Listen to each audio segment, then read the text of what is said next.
So after Alex Pereira KO'd Magomed Ankalaev at UFC 320 in a minute and 21 seconds, this question has been in my head since the fight, and I've been thinking about it. And the question is, how much more does Alex Pereira need to do to become the UFC light heavyweight GOAT? And in my opinion, he should be the light heavyweight GOAT most definitely and above Jones if he stays to fight Carlos Ulberg for one more title defense. Even now, I don't think it'd even be a stretch to say. But if he does decide to fight Carlos Ulberg and beat him in any way, I'd put him as the light heavyweight GOAT, and I'm gonna explain why. First off, Jon Jones in his early career, you cannot discredit these wins. It's not his fault that every opponent that he had back then in light heavyweight were middleweight sized. But he used his advantages. He used his size and his reach and his overall skill to beat them all. Rashad, Shogun, Lyoto, Rampage, they're all great wins to have. Don't get me wrong. But fast forward on to Jones's career later on, when he got to Gustafsson, someone who actually matched his skill, his size. You can see Jones finally getting tested here. Someone that actually matches his size. And that was a razor close fight. When you finally put someone in the size of Jones against him, they made it razor close with him. A lot of people thought Gustafsson won that fight. A lot of people thought Jones won the fight, and Jones did winning that fight. But you can see the difference. Someone who can handle these advantages so much more better than being like 5'10". Gustafsson's like 6'3". He's matching Jones's ability. These advantages don't really do anything to him. He's not going to be dominated like those guys. And then fast forward later on to Jones's career, later on in Jones's career, he fought Anthony Smith, Thiago Santos, and Dominic Reyes. It's like the end of his light heavyweight run, like 33 years of age, 32. But this really shows here.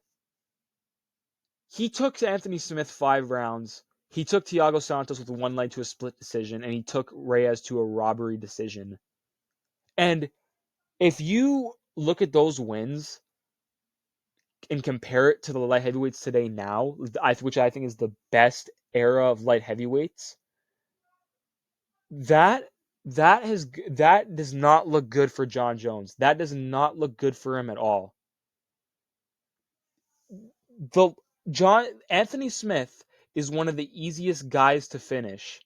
He sees himself losing, he just crumples up and then gives up. He just gives up. And Jon Jones compromised him in that fight. Jon Jones literally compromised him, and he still couldn't finish him. Thiago Santos on one leg. Come on. Santos on one leg coming into that fight, and he needed a split decision with him. Santos is good, but he's on one leg. And he needs a 5-round split decision with someone who's compromised like that. And then the Reyes win. You have to be a true Jon Jones glazer to think Dominic Reyes lost that fight. I rewatched that fight, no bias. I'm not the biggest fan of Dominic Reyes, but come on. He clearly won rounds 1, 2, and 3. I turned off the fight after those 3 rounds, and I thought to myself, my God, how did the judges mess up that decision so bad? My God. And it makes me think of this now. If Dominic Reyes is doing that to Jon Jones, what would the light heavyweights today do to Jon Jones? What would the light heavyweights do to him? Because if Reyes is able to do that, then, like, come on, man. There's a few people that can beat Jones. Not destroy him, but, like, could dominate him. And I guess, like, come on. Like, we saw what happened to Dominic Reyes after the Jones fight. He was KO'd by Jan Blachowicz after. He was KO'd by Yuri Prohaska. He was KO'd by Ryan Spann, Carlos Ulberg. That does not look good for Jon Jones. He's the only guy on Reyes' lost record to not even get a KO or finish him. That is not a good look. But now let's talk about Alex Pereira's resume. Alex Pereira has a win against Jan Blachowicz on his UFC light heavyweight debut. That's already good. Split decision, but Jan Blachowicz, we know he takes a lot of tough opponents to close fights. He's not an easy guy to finish. We know big threats take Jan Blachowicz to decision. He's not an easy guy, like I just said, to finish whatsoever. Former champion, former light heavyweight champ. Yuri Prohaska in round 2, former light heavyweight champ, not beaten by anyone besides Pereira, and he finishes everybody else. Great win. Jamal Hill, at the time he got it, great win, round 1 knockout.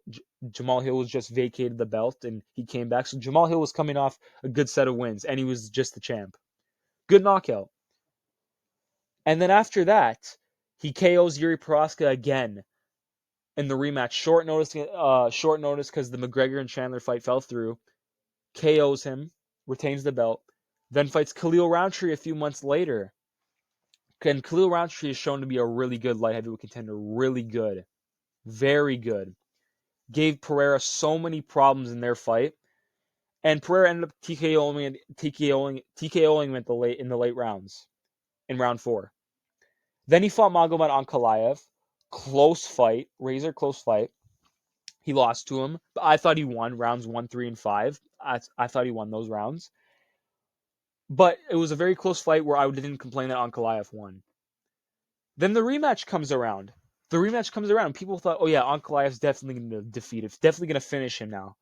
It's over for Pereira. But he proves everyone wrong. And okay, if Pereira did win, I thought he'd probably win by like a close decision. Definitely, by no means, he would not dominate him. That's what I thought. He was not going to dominate him. But oh my God, he comes out and KOs him in a minute and 20 seconds and becomes a 2-time light heavyweight champ. Let's also play this to factor too. Pereira's 38.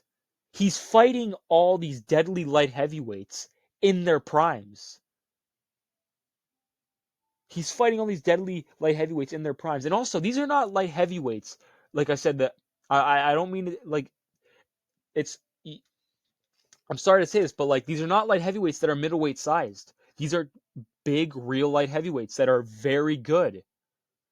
This is the best era of light heavyweights, in my opinion. He's defeating them in their primes, finishing them at 38. Like, 38 is declared like old in MMA age. He's doing this at an age that's declared old in MMA, and he's dominating them and finishing them. That is insane. In their primes too. Jon Jones, in his fighting prime at 33 or 32, was taking these guys to. He's making competitive and close decisions. Light heavyweights who are shown to be not that good. Alex Pereira's light heavyweight wins are underlooked, very underrated, and I think the best light heavyweight wins you can ever get in the history of light heavyweight. He is the light heavyweight GOAT, in my opinion. If he stays to fight like Carlos Alberg, if he does one more defense against him, he is definitely the GOAT. And if he beats him, there's no doubt about it. He would definitely be the light heavyweight GOAT if he beats Carlos Alberg and stays for that last title defense before moving up to heavyweight. Even now, like I said, I don't think it's even a stretch to say. In my opinion, I don't think it's a stretch to say that he's the light heavyweight GOAT. Because, come on.